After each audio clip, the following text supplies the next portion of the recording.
تو برکت یہ ہے کہ بندے کے پاس جو دولت ہے اس سے اسے اطمینان ملے، خوشی ملے، راحت ملے، اور وہ بڑی ہی پرسکون زندگی بسر کرے۔ السلام علیکم ورحمۃ اللہ وبرکاتہ۔ ناظرین، آپ نے برکت کا لفظ اکثر سنا ہے، اور ہم اللہ تعالیٰ سے اکثر معاملات میں برکت کی دعا کرتے ہیں۔ تو آئیے دیکھتے ہیں کہ برکت ہے کیا چیز۔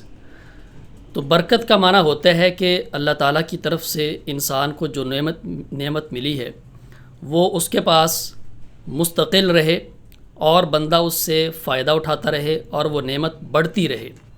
تو جب کسی نعمت میں یہ تینوں چیزیں جمع ہو جائیں تو سمجھ لیجئے کہ وہ انسان کے لیے باعث برکت ہے، وہ اللہ تعالیٰ کی طرف سے ایک بلیسنگ ہے، اور وہ اللہ تعالیٰ نے خاص اس بندے پر انعام کیا ہوا ہے۔ ہم عمومی طور پر اللہ تعالیٰ سے جب دعا کرتے ہیں تو کثرت کی دعا کرتے ہیں، جبکہ نبی کریم صلی اللہ علیہ وسلم کی سنت اور آپ کا معمول یہ ہوتا تھا کہ آپ اللہ تعالیٰ سے برکت کی دعا کیا کرتے۔ آپ نے ہمیشہ اپنے لیے بھی برکت کی دعا کی ہے، اور جب آپ کسی کو دعا دیتے تو وہ بھی برکت کی دعا دیا کرتے تھے، اور اس کی وجہ یہی ہے کہ جو چیز باعث برکت ہے وہی انسان کے لیے فائدہ مند ہے۔ تو برکت کی سادہ تعریف اگر سمجھنی ہو تو ہم یہ کہہ سکتے ہیں کہ برکت سے مراد وہ نعمت ہے جو انسان کے لیے فائدہ مند ہے، یا برکت سے مراد وہ چیز ہے کہ جو جتنی ہے انسان کے لیے وہ کافی ہے، تو وہ باعث برکت ہے۔ اس بات کو ایک حدیث میں نبی کریم صلی اللہ علیہ وسلم نے واضح فرمایا ہے۔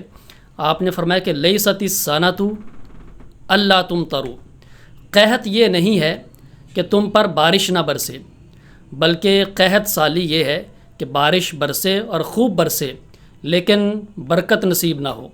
تو آج ہماری کیفیت یہی ہے کہ ہمارے پاس نعمتوں کی فراوانی ہے، وسائل بے شمار ہیں، ذرائع آمدن بہت زیادہ ہیں، آن لائن ارننگ ہے اور فزیکل ارننگ کے ذرائع بہت زیادہ ہیں، لیکن ان ساری چیزوں کے باوجود وہ جو برکت کا کانسیپٹ ہے وہ اس سے ہم محروم ہیں۔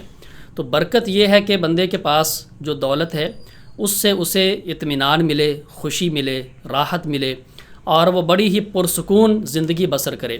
اس لیے کہ جو پیس ہے، تو پیس از اے ریئل ویلتھ، جو امن ہے، سکون ہے، یہ بھی اصل میں ایک دولت ہوتی ہے۔ تو ہمیں رچ لائف کی بجائے جو بلیسڈ لائف ہے اس کی طرف آنا چاہیے، اور وہی اصل میں ایک انسان کے لیے سعادت مند زندگی ہے اور کامیاب زندگی ہے۔ تو ہمیں اس کانسیپٹ کو سمجھنا چاہیے، اور اللہ تعالیٰ سے ہر وقت برکت کی دعا خود اپنے لیے بھی کرنی چاہیے اور دوسروں کے لیے بھی کرنی چاہیے۔